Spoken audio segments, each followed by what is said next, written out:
Hi welcome to AP7 AM.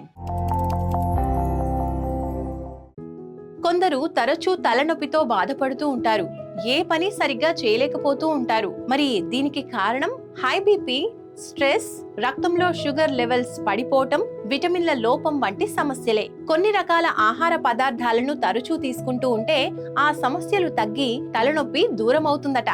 పుచ్చకాయ తీసుకుంటే అందులో అధికంగా ఉండే పొటాషియం, మెగ్నీషియం, వాటర్ కంటెంట్ తో తలనొప్పి తగ్గుతుందట.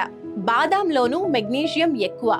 రోజు గుప్పడన్ని బాదం పప్పులు తింటే తలనొప్పి తగ్గడంతో పాటు రక్తనాళాలు రిలాక్స్ అవుతాయట. అల్లం, చెమోమైల్, పుదీనా, లావెండర్ వంటి వాటితో కూడిన టీ తాగితే తలనొప్పి నుంచి మంచి రిలీఫ్ ఉంటుందట. పాలకూర, బ్రకోలీ వంటి వాటిలో ఉండే ఫోలిక్ యాసిడ్, మెగ్నీషియం, ఇతర విటమిన్లు మైగ్రేన్ ను తగ్గించగలవట. సాల్మన్ చేపలు, అంజీర్, గుమ్మడి గింజలు, ఫ్లాక్ సీడ్స్, పెరుగు వంటివి కూడా తలనొప్పిని తగ్గించడానికి బాగా తోడ్పడతాయట.